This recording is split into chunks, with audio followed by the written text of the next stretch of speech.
brand daripada Awada, dia ada keluarkan satu produk botol seasoning guys. Dia ada bagi satu bag ni. Kualiti bag ni pun baik Dia ada satu dia punya tempat uncang ni.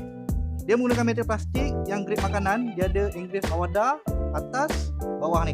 Bila terbalik ke apa tak ada masalah. Bila korang buka, dia akan jadi 3 botol guys.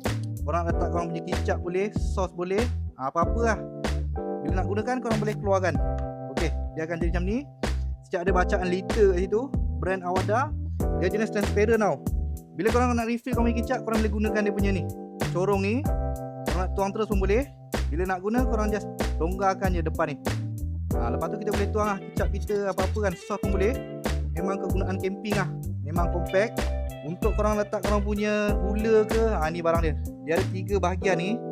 Korang boleh buka macam ni guys. Dia akan jadi 3. Gula, garam dengan korang punya aji tu. Untuk dia punya botol seasoning ni,